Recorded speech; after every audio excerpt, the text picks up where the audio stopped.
ಸತ್ತು ಮಕ್ಕಳಿದ್ರು. ಅವರಿಗೆ ನೋಡಿ ರೊಚ್ಚಿಗೆ ಎದ್ದಿರ್ತಕ್ಕಂಥ ಜನಗಳು ಹೋರಾಟ ಮಾಡೋಕ್ಕೆ ನಿಂತ್ಕೊಂಡ್ರು. ಯಾಕಂದರೆ ನಮ್ಮ ಊರಲ್ಲೇ ನಮ್ಮ ಊರಿನ ಹುಡುಗಿಯ ಮೇಲೆ ಈ ಥರ ಆದರೆ ಇನ್ನು ಹೆಂಗೆ ಅಂತ. ಬೇರೆ ಊರು ಹುಡುಗಿಯರ ಹೋಗ್ಲಿ ಬಿಡಂತಂದು ಒಂದು 2 ದಿನ ಸುಮ್ಕಿದ್ರು. ಅಂದರೆ ಅಷ್ಟು ವರ್ಷಗಳ ಕಾಲ ಅವರು ಭಯ, ಆ ಭಯದಿಂದ ಸುಮ್ಮನಿದ್ರು. ಈಗ ಭಯ ಎಲ್ಲ ಹೋಯ್ತು. ನಮ್ಮೂರಿಗೆ ಮೇಲೇ ಇವರು ಕಣ್ಣು ಹಾಕಿದ ಮೇಲೆ ನಾವ್ಯಾಕೆ ಬಿಡಬೇಕು? ಅದಕ್ಕಿಂತ ಹಿಂದೆ ಸಮೇತ ಪದ್ಮಲತಾ, ವೇದವಲ್ಲಿ ಬೇಜನ್ ಕೇಸ್ ಆಗಿದ್ದಾವೆ. ಆದರೂ ಸಮೇತ ಜಾಸ್ತಿ ತಲೆ ಕೆಡಿಸ್ಕೊಂಡಿದ್ದಿಲ್ಲ. ಈಗ ಎಲ್ಲ ತಲೆ ಕೆಡಿಸ್ಕೊಂಡು ಇದು ಹೆಂಗನ ಮಾಡಿ ಸ್ಟಾಪ್ ಮಾಡಬೇಕು. ನಮ್ಮ ಧರ್ಮಸ್ಥಳ ಶ್ರದ್ಧಾ ಕೇಂದ್ರ ಇಲ್ಲಿ ಏನು ಆಗಬಾರ್ದು. ಈ ಎಲ್ಲ ಅಪರಾಧವನ್ನು ಒಬ್ಬರೇ ಮಾಡಿದ್ದಾರೆ ಅಂತ ಹೇಳ್ತೀರಾ ನೀವು? ನಾವು ಒಬ್ಬರೇ ಮಾಡಿದಿರಿ, ಇಬ್ಬರೇ ಮಾಡಿದ್ರಿ ಅಂತ ಹೇಳ್ತಾ ಇಲ್ಲ. ಧರ್ಮಸ್ಥಳದಲ್ಲಿ ಡಿ ಗ್ಯಾಂಗಿನ ಅವಳಿ ಜಾಸ್ತಿ ಆಗಿದೆ. ಡಿ ಗ್ಯಾಂಗ್ ಮತ್ತು ದರ್ಶನ್ ಗ್ಯಾಂಗ್ ಅಲ್ಲಪ್ಪ, ಧರ್ಮಸ್ಥಳದ ಡಿ ಗ್ಯಾಂಗ್ ಅಲ್ಲಿದೆ ಒಂದು. ಆ ಗ್ಯಾಂಗಿನ ಅವಳಿ ಜಾಸ್ತಿ ಆಗಿದೆ. ಅದನ್ನು ಏನಾದರೂ ಮಾಡಿ ಸರ್ಕಾರ ಒಂದು ಕಣ್ಣಿಟ್ಟು ಎಂಕ್ವೈರಿ ಮಾಡಿದರೆ ಧರ್ಮಸ್ಥಳದಲ್ಲಿ ನ್ಯಾಯ ಸಿಗುತ್ತೆ. ಅವರಿಗೆ ಅತ್ಯಾಚಾರಿಗಳು ಜೈಲಿಗೆ ಕಟ್ಟುವಂಥ ಕೆಲಸ ಆಗುತ್ತೆ. ನೋಡಿ, ಮೊನ್ನೆ ಯೂಟ್ಯೂಬರ್ಸ್ ಮೇಲೆ ಓದಿದಾಗ ಬರೀ ಒಂದಿನ ಕೂಡ ಇಲ್ಲ ಒಳಗೆ, ಆಲ್ರೆಡಿ ಹೊರಗೆ ಬಂದುಬಿಟ್ರು. ಅಂಥ ಕೆಲಸ ಮಾಡ್ತಿದ್ದಾರೆ. ಅಂದರೆ ಧರ್ಮಸ್ಥಳದಲ್ಲಿ ಅಂಥ ದೊಡ್ಡ ನಟೋರಿಯಸ್ ಗ್ಯಾಂಗ್ನ ಲೀಡರ್ ಧರ್ಮಸ್ಥಳದ ನಕಲಿ ದೇವಮಾನವನೇ ಅಂತ ನಮಗೆ ಬಲವಾದ ಅನುಮಾನವಿದೆ. ಅವನಿಗೆ ಶಿಕ್ಷೆ ಆದರೆ ಎಲ್ಲರಿಗೂ ನ್ಯಾಯ ಸಿಗ್ತಕ್ಕಂಥದ್ದು ಸತ್ಯ. ಧರ್ಮಸ್ಥಳದ ಮೊನ್ಯಾಸ್ವಾಮಿ ಅಣ್ಣಪ್ಪ ಸ್ವಾಮಿಯನ್ನು ಅಡ್ಡ ಇಟ್ಕೊಂಡು ಲಜ್ಜೆಗೆಟ್ಟ ಕೆಲಸವನ್ನು ಮಾಡ್ತಾ ಇದ್ದಾನೆ. ಅವನಿಗೆ ಶಿಕ್ಷೆ ಆಗಲೇಬೇಕು.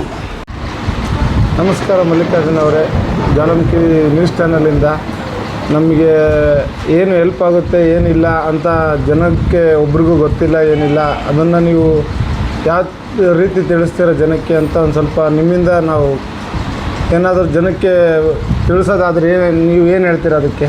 ಯಾವುದ್ರ ಬಗ್ಗೆ ತಿಳಿಸ್ಬೇಕು? ಸಂಘದ ಬಗ್ಗೆ, ಧರ್ಮಸ್ಥಳ ಸಂಘದ ಬಗ್ಗೆ ತಿಳಿಸ್ಬೇಕಾ, ಏನು ಸೌಜನ್ಯ ಕೇಸಿನ ಬಗ್ಗೆ ತಿಳಿಸ್ಬೇಕಾ? ಸೌಜನ್ಯ ಹೋರಾಟದ ಬಗ್ಗೆ ನೀವು ಇಟ್ಟಿರೋ ನಂಬಿಕೆ ಏನು? ಸೌಜನ್ಯ ಹೋರಾಟ ನಿಯತ್ತಾಗಿದೆ, ಅದು ಕರೆಕ್ಟಾಗಿ ನಡ್ಕೊಂಡು ಹೋಗ್ತಾ ಇದೆ. ಆ ಹೋರಾಟ 13-14 ವರ್ಷ ನಡೆಯುತ್ತಟ್ಟಿಗೆ ಧರ್ಮಸ್ಥಳದಲ್ಲಿ ಅಲ್ಲಿಂದ ಇಲ್ಲಿವರೆಗೆ ಯಾವುದೇ ಒಂದು ಕಾಣುವಂಗೆ ಅತ್ಯಾಚಾರ, ಕೊಲೆ, ಸುಲಿಗೆ ಆಗಿಲ್ಲ. ಅಂದ್ಕೊಂಡಿದ್ದೀವಿ ಒಳಗೆ ಆಗಿರಬಹುದು, ಅದು ನಮಗೆ ಗೊತ್ತಿಲ್ಲ, ದೈವಕ್ಕೆ ಬಿಟ್ಟಿತ್ತು. ಈ ಸೌಜನ್ಯ ಕೇಸಿಗೂ ಧರ್ಮಸ್ಥಳ ಸಂಘಕ್ಕೂ ಏನು ಸಂಬಂಧ? ಧರ್ಮಸ್ಥಳ ಸಂಘಕ್ಕೂ ಸೌಜನ್ಯ ಕೇಸಿಗೂ ಸಂಬಂಧ ಇದ್ದಿಲ್ಲ. ಆದರೆ ಧರ್ಮಸ್ಥಳದಲ್ಲಿ ಸೌಜನ್ಯ ಹೋರಾಟಗಾರರ ಮೇಲೆ ಕಲ್ಲು ತೂರಾಟ ಮಾಡಿರ್ತಕ್ಕಂಥದ್ದು ಇಂದಿನ ವರ್ಷಗಳಲ್ಲಿ.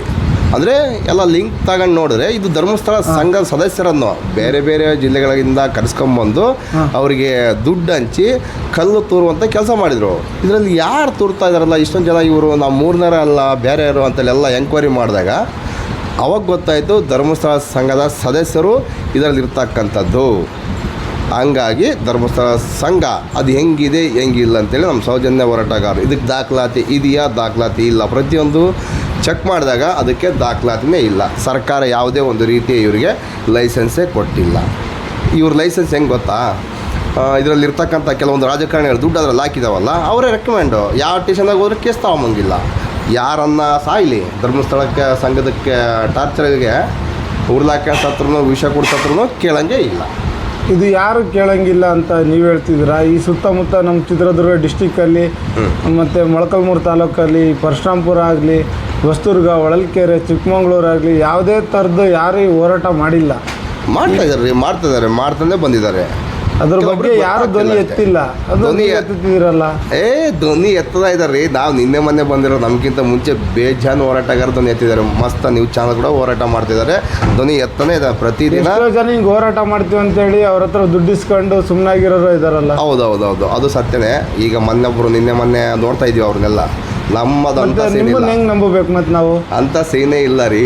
ನಾವು ಯಾವುದೇ ಕಾರಣಕ್ಕೂ ದುಡ್ಡಿಗೆ ಮಿಂಗಲ್ ಆಗಲ್ಲ. ಈಗ ಅವರು ನ್ಯಾಯ ಬೇಕು, ಸಂಘದಲ್ಲಿ ಆಗಿರ್ತಕ್ಕಂಥ ಅನ್ಯಾಯಗಳಿಗೆ ನ್ಯಾಯ ಬೇಕು. ಅದು ದುಡ್ಡಿನ ಆಸೆ ತೋರಿಸಿ ನಿಮ್ಮನ್ನ ತೋರಿಸ್ತಾರ್ರಿ ಅವರು. ಬಿಟ್ಟಾಗ್ರಿ ಮಸ್ತ ತೋರಿಸ್ತಾರೆ. ನಾವು ಅದಕ್ಕೆಲ್ಲ ತಲೆ ಕೆಡಿಸ್ಕೊಂಬ. ಅವ್ರು ಅನ್ಯಾಯ ಮಾಡಿದಾರ ಅನ್ನೋದು ನಿಮ್ಮ ಹತ್ರ ಏನೈತೆ ಪ್ರೂಫು? ಅಯ್ಯೋ, ಸಾಕ್ಷಿ ಬೇಜನ್ ನಾಶ ಮಾಡಿದಾರಲ್ಲ. ಅದು ಕಾನೂನು ಐತಲ್ಲ. ಕಾನೂನು ಏನು ಮಾಡ್ತದೆ ಹೇಳ್ರಿ? ಎಲ್ಲ ಅವ್ರ ಕಡೆಗೆ ಸಪೋರ್ಟ್ ಮಾಡ್ತಾ ಇದೆ. ಈಗ ನೋಡಿ, ಸುಪ್ರೀಂ ಕೋರ್ಟಲ್ಲಿ ಸೌಜನ್ಯ ಮರುತನಿಕೆ ಆದರೆ ಖಂಡಿತವಾಗಿಯೂ ಧರ್ಮಸ್ಥಳದ ದಣಿಗಳಿಗೂ ಅಥವಾ ಅತ್ಯಾಚಾರಿಗಳಿಗಂತೂ ಶಿಕ್ಷೆ ಆಗೋದಂತೂ ಪಕ್ಕ. ಇದು ಸಿದ್ದರಾಮಯ್ಯ ಏನು ಘೋಷಣೆ ಮಾಡಿದ ಗ್ಯಾರಂಟಿ 5 ಯೋಜನೆಗಳಲ್ಲಿ, ಅದೇ ಥರನೇ ಕಾಮಂದರುಗಳಿಗೆ ಶಿಕ್ಷೆ ಆಗೋದು ಸಮೇತ ಗ್ಯಾರಂಟಿ. ಧರ್ಮಸ್ಥಳ ಸಂಘದಲ್ಲಿ ಅನ್ಯಾಯ ಮಾಡ್ತಾ ಇಲ್ಲಿವರೆಗೆ ಬಂದಿದ್ದಾರಲ್ಲ, ಅದನ್ನು ಕೂಡ ತಡೆಗಟ್ಟಲಿಕ್ಕೆ ಈಗ ಸುಪ್ರೀಂ ಕೋರ್ಟಿಗೆ ಹೈಕೋರ್ಟಿಗೆ ಸಮೇತ ಹೋಗಿದ್ದಾರೆ ಸೋಮನಾಥ್ ನಾಯ್ಕು. ಲೋಕಲ್ ನ್ಯಾಯಾಲಯದಲ್ಲಿ ಕೇಸ್ ಹಾಕಿದ್ರು, ಅದನ್ನ ಸ್ಕ್ರಾಶ್ ಮಾಡಿಸಿದ್ದಾರೆ. ಆದರೆ ಈಗ ಅವರು ಸುಪ್ರೀಂ ಕೋರ್ಟ್ ಮೆಟ್ಲೇರಿದ್ದಾರೆ, ಅಲ್ಲಿ ಏನಾಗುತ್ತೋ ಕಾದು ನೋಡಬೇಕು. ನಿಮ್ಗೆ ಎಲ್ಲೋದ್ರೂ ಜಯ ಸಿಗುತ್ತೆ ಅನ್ನೋ ನಂಬಿಕೆ ಐತಾ? 100% ಜಯ ಸಿಗುತ್ತೆ. ಯಾಕಂದ್ರೆ ರೆಕಾರ್ಡ್ಸ್ ಇಲ್ಲ ರೀ ಅವರಿಗೆ. ಈಗ ನಮ್ಮ ಉತ್ತರ ಕನ್ನಡದಲ್ಲೂ ಮತ್ತು ನಮ್ಮ ಒಟ್ಟಿನ ಇಡೀ ನಮ್ಮ ರಾಜ್ಯದಲ್ಲಿ 100ಕ್ಕೆ ಒಂದು 50-60% ಕಟ್ಟಡವನ್ನು ನಿಲ್ಲಿಸಿದ್ದಾರೆ, ಕ್ವಶನ್ ಮಾಡ್ತಾ ಇದ್ದಾರೆ. ನೀವು ಉತ್ತರ ಕರ್ನಾಟಕ ಅಂದ್ರಲ್ಲ, ಈಗ ಅಲ್ಲೇ 100ಕ್ಕೆ 90ರಷ್ಟು ಸಾಲ ಪಡೆದಿದ್ದಾರೆ ಧರ್ಮಸ್ಥಳ ಸಂಘದಲ್ಲಿ. ಸಾಲ ಪಡೆದಿದ್ದು ಉಂಟು, 100ಕ್ಕಲ್ಲ. ಇಡೀ ನಮ್ಮ ರಾಜ್ಯದ ತುಂಬ ಮನೆಗೆ ಹೋಗಿ ತಗೊಳ್ಳಿ ಇನ್ನು 50,000 ಲಕ್ಷ ಇದ್ರೆ ಸಮೇತ ನಿಮ್ಮದು 2 ಲಕ್ಷ ತಗೊಂಡಿರಲ್ಲ, 1 ಲಕ್ಷ ಸಾಲ ಐತಾ, ಅರ್ಧಕ್ಕೆ ಬಂತಲ್ಲ, ತಗೊಳ್ಳಿ ಅಂತ ಅವ್ರಿಗೆ ಒತ್ತಾಯ ಮಾಡಿ ಕೊಡ್ತಿದ್ದಾರೆ. ಜನಗಳು ಒಂಥರ ಡ್ರಗ್ಸಿಗೆ ಯಾವ ಥರ ಅಡಿಕ್ಟ್ ಆಗಿದ್ದಾರೆ, ತೊಗೊತಾ ಇದ್ದಾರೆ. ಅವ್ರಿಗೆ ಯಾವತ್ತೂ ತೊಂದರೆ ಆಗತ್ತೆ ಅಂತ ಅವ್ರು ಹೇಳಿಲ್ಲಲ್ಲ. ಯಾವುದೇ ನ್ಯೂಸ್ ಚಾನಲ್ ಮುಂದೆ ಬಂದವರು ಅನ್ಯಾಯ ಆಗೈತೆ, ನಮಗೆ ತೊಂದರೆ ಆಗೈತೆ ಅಂತ ಯಾರು ಬಂದು ನಿಮ್ಗೆ ಹೇಳಿಲ್ಲಲ್ಲ. ಮಸ್ತ್ ಹೇಳಿದ್ದಾರೆ, ತೆಗೆದು ನೋಡ್ರಿ, ಬೇಜಾನ್ ಹೇಳಿದ್ದಾರೆ. ಯಾವುದೇ ಥರ ನ್ಯೂಸ್ ಚಾನಲ್ಗಳಿಗೆ ಆಗಲಿ ಕಂಪ್ಲೇಂಟ್ ಕೊಟ್ಟಿದ್ದಾರಾ? ಕಂಪ್ಲೇಂಟು ಆಗಿದ್ದಾವೆ. ಅವೆಲ್ಲ ಬರೀ NCR FIR ಆಗಕ್ಕೆ ಬಿಡ್ತಾನೆ ಇಲ್ಲ, ಬರೀ NCR. ಇದೇ ನಿಮ್ಮ ಚಿತ್ರದುರ್ಗದಲ್ಲಿ ತಿಪ್ಪೇಸ್ವಾಮಿ ಅಂತೇಳಿ FIR ಹಾಕ್ಸಿದ್ದ, ಅದನ್ನ ಹೈಕೋರ್ಟಿಗೆ ಹೋಗಿ ಕ್ರಾಸ್ ಮಾಡಿಸ್ಕೊಂಬ. ಅದೆಲ್ಲ ಫೈಲೆಲ್ಲ ಬರೀ ಕಳಿಸಿಬಿದ್ರು ಮನೆಗೆ, ಸೈನ್ ಮಾಡಿಬಿಡಿ ಹಿಂಗೆ ಅಂತೇಳಿ. ಅದನ್ನ ಮತ್ತೆ ವಕೀಲ ಹತ್ರ ಚಾಲೆಂಜ್ ಮಾಡಿಸಿ ಕೋರ್ಟಲ್ಲಿ ಇನ್ನೂ ಕೇಸ್ ಕೂಡ ಉಂಟು. ಇವ್ರು ಹೋಗ್ತಾ ಇಲ್ಲ, ತಿಪ್ಪೇಸ್ವಾಮಿ ಅವ್ರು ಹೋಗ್ತಿದ್ದಾರೆ, ಧರ್ಮಸ್ಥಳ ಸಂಘದವ್ರು ಹೋಗ್ತಾ ಇಲ್ಲ. ಏನಂಬ ಅರ್ಥ? ಅವರಲ್ಲಿ ಉಳುಕಿದೆ. ಅದನ್ನ ಅವರು ಪ್ರೂವ್ ಮಾಡ್ಬೋದಲ್ಲ ನಾವು ಒಳ್ಳೆಯವ್ರಂತ. ಹೇಳಿ ಅವರಿಗೆ, ನಿಮ್ಮ ಮುಖಾಂತರ ಆದರೂ ಹೇಳಿ, ಬೇರೆ ಮುಖಾಂತರ ಹೇಳಿ, ನೀವು ಕರೆಕ್ಟ್ ಇದ್ದೀರಂದರೆ ನಿಮ್ಮ ಡಾಕ್ಯುಮೆಂಟ್ ಕೊಡಿ ಅಂತ. ಅದೇ ಥರ ಚಿತ್ರದುರ್ಗ ಡಿಸ್ಟಿಕ್ ಅಂತಿದ್ದೀರಲ್ಲ, ಯಾವುದೇ ಡಿಸ್ಟಿಕ್ನಲ್ಲೂ ನಮಗೆ ಈ ಥರ ಈ ಸೌಜನ್ಯ ಹೋರಾಟದ್ದೇ ಆಗಲಿ ಯಾರೂ ಧ್ವನಿ ಎತ್ತಿಲ್ಲ. ಯಾಕೆಂದರೆ ಅವ್ರಿಗೆ ಯಾರಿಗೂ ಗೊತ್ತಿಲ್ಲ ಅನ್ನೋ ಮಾತಾ ಯಾವ ಥರ ನಿಮ್ಮ? ಹೌದೌದು, ಇದು ಯಾಕಂದರೆ ಮುಂದೆ ಯಾವುದೋ ರಾಜ್ಯಕ್ಕಲ್ಲ, ಯಾವುದೇ ಒಂದು ಡಿಸ್ಟಿಕ್ ಸಮೇತ ಮುಂದುವರೆಗೆ ಬಿಟ್ಟಿದ್ದಿಲ್ಲ. ಬರೀ ತುಳುನಾಡಿನಲ್ಲಿ ಮಾತ್ರ, ತುಳು ಭಾಷೆಯಲ್ಲಿ ಮಾತ್ರ ಹೋರಾಟ ನಡೀತಾ ಇತ್ತು. ಈಗೇನಾಗಿದೆ, ನಮ್ಮ ಉತ್ತರ ಕರ್ನಾಟಕದ ಹುಲಿ ಅಂತೇಳಿ ಇರ್ತಕ್ಕಂಥ ವ್ಯಕ್ತಿ ಗಿರೀಶ್ ಮಟ್ಟಣ್ಣನವರು ಈ ಹೋರಾಟಕ್ಕೆ ಯಾವಾಗ ಬಂದರೋ ಅವಾಗ ಗೊತ್ತಾಯ್ತು, ಇಡೀ ನಮ್ಮ ಉತ್ತರ ಕರ್ನಾಟಕಕ್ಕೆ, ದಕ್ಷಿಣ ಕನ್ನಡ, ಪ್ರತಿಯೊಂದು ಕನ್ನಡದಲ್ಲಿ ಕನ್ನಡ ಪ್ರಚಾರ ಹೋರಾಟ ನಡೀತಾ ಇದ್ವು. ಈ ಕನ್ನಡ ಪ್ರತಿಯೊಬ್ಬರಿಗೆ ಅರ್ಥ ಆಗ್ತಾಯಿದೆ. ದಯವಿಟ್ಟು ತುಳುನಾಡಿನ ಜನತೆ, ತುಳು ಭಾಷೆ ಮಾತನಾಡಿ, ನಿಮ್ಮ ಮೇಲೆ ನಮಗೆ ಗೌರವ ಇದೆ. ಬಟ್ಟು ಸೌಜನ್ಯ ವಿಚಾರದಲ್ಲಿ, ಅನ್ಯಾಯದ ವಿಚಾರದಲ್ಲಿ ಸ್ವಲ್ಪ ಕನ್ನಡ ಮಾತಾಡೋದು ನಮಗೆ ಅರ್ಥ ಆಗುತ್ತೆ, ಏನಾಗಿದೆ ಏನು ಬಿಟ್ಟಿದೆ ಅಂತೇಳಿ. ಈಗ ನಾವೆಲ್ಲ ಕೈ ಜೋಡಿಸ್ತಿರಕ್ಕಂಥದ್ದು ಏನಂದರೆ ಕನ್ನಡ ಮಾತನಾಡಿದಕ್ಕೋಸ್ಕರನೇ. ಅಂದರೆ ಕನ್ನಡ ನಮಗೆ ಸ್ಪಷ್ಟವಾಗಿ ಅರ್ಥ ಆಗುತ್ತೆ, ತುಳು ನಮಗೆ ಅರ್ಥ ಆಗೋದಿಲ್ಲ. ಹಂಗಾಗಿ ಇಲ್ಲಿವರೆಗೂ ಹೋರಾಟಗಾರರು ಯಾರೂ ಸಾಥ್ ಕೊಟ್ಟಿದ್ದಿಲ್ಲ, ಕೊಡ್ತಾಯಿದ್ರು ಬಟ್ ಕಮ್ಮಿ. ಈಗ ಎಲ್ಲ ಪ್ರತಿಯೊಬ್ಬರಿಗೆ ಅರ್ಥ ಆಗುತ್ತಿದೆಯಲ್ಲ, ಎಲ್ಲರೂ ಸಾಥ್ ಕೊಡ್ತಾರೆ. ಸೌಜನ್ಯ ನ್ಯಾಯ ಸಿಗೋದು ಅಂತೂ ಖಚಿತ. ಈಗ ನೀವು ಹೋರಾಡಿದ್ದಕ್ಕೆಲ್ಲ ರಾಜ್ಯ ಸರ್ಕಾರ ಅದಕ್ಕೆ ಸಪೋರ್ಟ್ ಮಾಡಿದ್ದಾರೆ. ಈ ನೀವು ಇಷ್ಟೊಂದೆಲ್ಲ ಹೋರಾಡಿದ್ದೀರಾ, ಇಲ್ಲ ಸ್ವಾಮಿ, ರಾಜ್ಯ ಸರ್ಕಾರ CBIಗೆ ತನಿಖೆ ಒಪ್ಪಿಸಿತ್ತು. ಅದಕ್ಕೆ ಯಾವುದೇ ಥರದ್ದು ನ್ಯಾಯ ಸಿಕ್ಕಿಲ್ಲ ಅಂತ ನಿಮ್ಮದು? ಹೌದು, ನ್ಯಾಯ ಸಿಕ್ಕಿಲ್ಲ. ಬರೀ ಅದು ಹೆಂಗೆ ಗೊತ್ತೇನ್ರಿ, ಬೆಳ್ತಂಗಡಿ ಪೊಲೀಸ್ನವ್ರಿಗೆ ಕನ್ನಡದಲ್ಲಿ ಏನು ಬರ್ದಾಕಿದ್ರಲ್ಲ ರಿಪೋರ್ಟು, ಸೌಜನ್ಯ ವಿಜಿಲೆನ್ಸ್ ಲಾಬಲ್ಲಿ ಯಾವುದನ್ನಾಗಲಿ ಒಟ್ಟು ಕನ್ನಡದಲ್ಲಿ ಇರ್ತಕ್ಕಂಥ ರಿಪೋರ್ಟ್ನ CBI ಅಧಿಕಾರಿಗಳು ಬಂದರು, ಇಂಗ್ಲೀಷ್ನ ಟ್ರಾನ್ಸ್ಲೇಷನ್ ಮಾಡಿ ಹೋದ್ರು ಅಷ್ಟೇ. ಅದನ್ನ ಬಿಟ್ಟರೆ ಬೇರೆ ಇನ್ನೇನು ಕೆಲಸ ಮಾಡಿಲ್ಲ. ಯಾವುದೇ ಒಬ್ಬ ವ್ಯಕ್ತಿಯ ಮೇಲೆ ತನಿಖೆ ಕರೆಕ್ಟಾಗಿ ಮಾಡೇ ಇಲ್ಲ. ಸುಮ್ಮನೆ ಯಾವುದಾದ್ರೂ ಪಾಪ ಅವನು ಮೆಂಟ್ಲೋ ಇನ್ನು ಏನೋ ಗೊತ್ತಿಲ್ಲ, ಒಟ್ಟು ಚೆನ್ನಾಗಿರೋ ವ್ಯಕ್ತಿನೋ ಗೊತ್ತಿಲ್ಲ, ಅವನ್ನ ಈ ಕೇಸಲ್ಲಿ ಸಿಗಾಕ್ಸಿಬಿಟ್ರು. ಆ ಟೈಮಲ್ಲಿ ನೀವೇ ಹೇಳಿದ್ರಿ, ಈ ಥರ ಬಂದು ಹೇಳಿದ್ದಾರೆ, ಸಾಕ್ಷಿ ಕೊಟ್ಟಿದ್ದಾರೆ ಅಂತೆಲ್ಲ. ನೀವು ಹೋರಾಟಗಾರರೇ ಅವಾಗ ಅವ್ರ ಕಡೆ ಇದ್ದು ಮಾತಾಡಿದ್ರಲ್ಲ, ಅವ್ರು ಮಾಡಿದ ತಪ್ಪು ಅಂತ ಅವಾಗ ಅನ್ನಿಸ್ಲಿಲ್ಲ ನಿಮಗೆ? ಗೊತ್ತಿಲ್ಲ ರೀ, ಸಂತೋಷ್ ರಾವ್ ಇರ್ಬೋದು ಅಂದ್ಕೊಂಡ್ವಿ. ಯಾಕಂದರೆ ನಾವು CBI ಇವ್ರನ್ನೆಲ್ಲ ನಂಬಕ್ಕಾಗಿತ್ತಲ್ಲ. ಮುಂದಿನ ದಿನಗಳು ಗೊತ್ತಾಯ್ತದು ಅವನಲ್ಲ ಅಂತೇಳಿ ಗೊತ್ತಾಯ್ತು. ಯಾಕಂದರೆ ಒಂದು ಬಿಸ್ನೆಸ್ ಲಾಭ ಇಲ್ಲ, ಒಂದು ಇದು ಇಲ್ಲ, ಉಗುರಲ್ಲಿ ಪರಿಸ್ತಕ್ಕಂಥ ಗಾಯ ಅವಾಗೆಲ್ಲ ತೋರಿಸಿದ್ರು ಅವರು, ಆ ಥರ ಬಿಂಬಿಸ್ಬಿಟ್ರು. ಅದನ್ನ ಹೌದು ಅಂದ್ಕೊಂಡ್ವಿ. ಬಟ್ ಅಲ್ಲಿ ಏನು ಪ್ರೂವ್ ಮಾಡೋಕ್ಕಾಗಲಿಲ್ಲ. 2023ರಲ್ಲಿ ಸಂತೋಷ್ ರಾವ್ಗೂ ಸೌಜನ್ಯ ಕೇಸಿಗೂ ಸಂಬಂಧ ಇಲ್ಲ ಹಂಗಂತ ಬಂತಲ್ಲ ಕೋರ್ಟಿಂದ, ಅವಾಗ ನಾವು ರೊಚ್ಚಿಗೆ ಎದ್ದಿರ್ತಕ್ಕಂಥದ್ದು ಹೋರಾಟಗಾರರು. ಸಂತೋಷ್ ರಾವ್ ಅಲ್ಲಂದರೆ ಬೇರೆ ಯಾರಿದ್ದಾರಲ್ಲ ಅವ್ನು ಸಿಗಬೇಕು, ಈಗ ಉದ್ದೇಶ. ಅಂದರೆ ಈಗ ಸಂತೋಷ್ ರಾವ್ನು ಮತ್ತು ಸೌಜನ್ಯ ತಾಯಿ ಕುಸುಮಾವತಿ ಸಮೇತ ಸುಪ್ರೀಂ ಕೋರ್ಟ್ ಮೆಟ್ಲು ಹತ್ತಿದ್ದಾರೆ. ನ್ಯಾಯ ಸಿಗುವುದು ಖಚಿತ. ಒಟ್ಟಿನ ನಮ್ಮ ಸರ್ಕಾರ, ಯಾವುದೇ ಸರ್ಕಾರ ಇರಲಿ, ಕೇಂದ್ರದಾಗನಿರಲಿ ರಾಜ್ಯದಾಗನಿರಲಿ, ಎರಡೂ ಸರ್ಕಾರಗಳು ಸುಮ್ಮನೆ ಅವ್ರ ಪಾಡಿಗೆ ಅವ್ರು ಇದ್ಬಿಟ್ರೆ, ಇಲ್ಲ ಸಪೋರ್ಟ್ ಮಾಡಿದರೆ ಸಾಕು, ಅತ್ಯಾಚಾರಿಗಳ ಶಿಕ್ಷೆ ಆಗೋದಂತೂ ಗ್ಯಾರಂಟಿ. ಈ ಸೌಜನ್ಯ ಅವ್ರ ತಾಯಿ ಈಗ ಎಲ್ಲ ಕಡೆ ಪ್ರಚಾರ ಆಗ್ತಿರೋದು ಅವ್ರು ದುಡ್ಡು ಮಾಡೋಕ್ಕೆ ನಿಂತಿದ್ದಾರೆ, ಸೌಜನ್ಯ ಹೋರಾಟಗಾರರು ದುಡ್ಡು ಮಾಡ್ತಿದ್ದಾರೆ ಅಂತ ಹೇಳ್ತಿದ್ದಾರಲ್ಲ, ಅದ್ರ ನಿಮ್ಮ ಅಭಿಪ್ರಾಯ ಏನು? ನೋಡಿ, ಇಲ್ಲಿ ಸೌಜನ್ಯ ಹೋರಾಟಗಾರರು, ಸೌಜನ್ಯ ತಾಯಾದ ಸಮೇತ ದುಡ್ಡಿಗೆ ಯಾರು ಸೆರಗೊಡ್ಗ ನಿಂತ್ಕೊಂಡಿಲ್ಲ.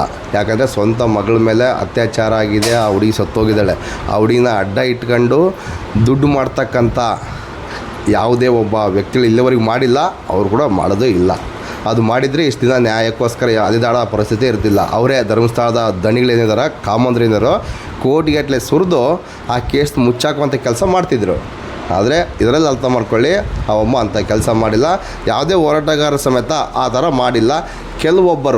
ಕೆಲವೊಬ್ಬ ಹೋರಾಟಗಾರರು ಹೆಂಗೆ ಪುಂಗ್ಲಿ ದಾಸ್ತಾಯಿ ಅಂತವರು ಹಿಂಗೆ ಬರ್ತಾರೆ, ಹಿಂಗೆ ದುಡ್ಡು ಇಸ್ಕೊಂಡು ಹೋಗ್ತಾರೆ. ಉದಾಹರಣೆಗೆ ಬೇಜಾನಿದ್ದಾರೆ, ಅವನು ಚಕ್ರವರ್ತಿ, ಪುನೀತ್ ಕೆರೆಹಳ್ಳಿ, ಕಿರಿಕ್ಕಾಗೆ ಬೇಜಾನಿದ್ದಾರೆ. ಹಿಂಗೆ ಬರ್ತಾರೆ, ಹಂಗೆ ಹೋಗ್ತಾರೆ ಅಷ್ಟೇ, ಏನು ಮಾಡೋಕ್ಕಾಗೋದಿಲ್ಲ. ಅವರು ಹೋರಾಟಗಾರರು ಅಂತ ಹೇಳ್ತೀರಾ ಮತ್ತೆ ನೀವು? ಹಿಂದೂ ಹೋರಾಟಗಾರ, ಯಾವ ಸೀಮೆ ಹಿಂದೂ ಹೋರಾಟಗಾರ ನನಗಂತ ಗೊತ್ತಿಲ್ಲ. ಹಿಂದೂ ಹೆಣ್ಣು ಮಕ್ಕಳಿಗೆ ಅನ್ಯಾಯ ಆಗಿರ್ತಕ್ಕಂಥದ್ದು, ಅವ್ರಿಗೆ ನ್ಯಾಯ ಕೊಡಿಸುವಂಥ ಕೆಲಸ ಇದೇವರೆಗೂ ಮಾಡಿಲ್ಲ. ಸುಮ್ಮನೆ ಸೌಜನ್ಯ ಪವಿತ್ರ ಸಾವು ಅಂತ ಹೇಳಿದ ಅವ್ನು ಕಿರಿಕು.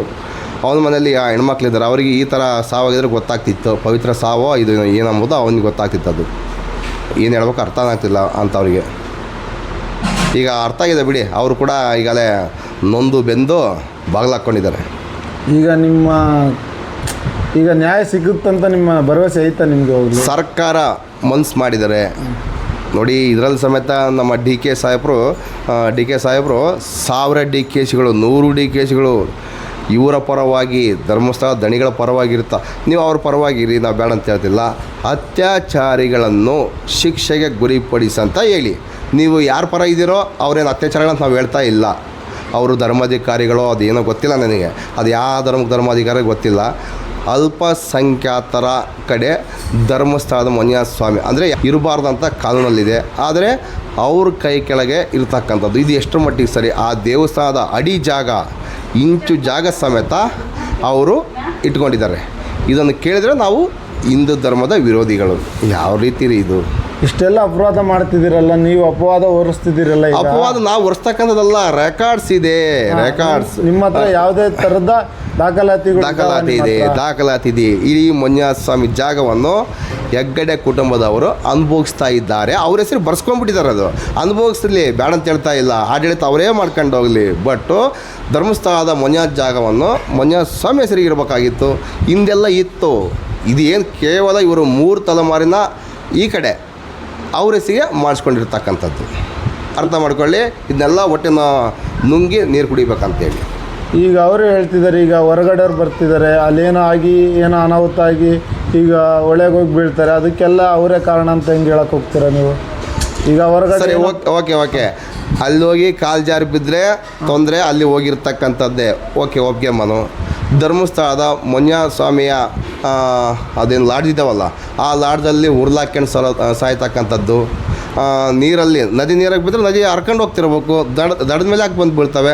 ಸರಿ, ನದಿ ದಂಡೆ ಪಕ್ಕದಲ್ಲಿರ್ತಕ್ಕಂಥ ಶವಗಳನ್ನು ಪರೀಕ್ಷೆ ಮಾಡಿದಾಗ ಅವಳಿಗೆ ರೇಪ್ ಆಗಿದೆ ಅಂತ ಗೊತ್ತಾಗ್ತಿದೆಯಲ್ಲ.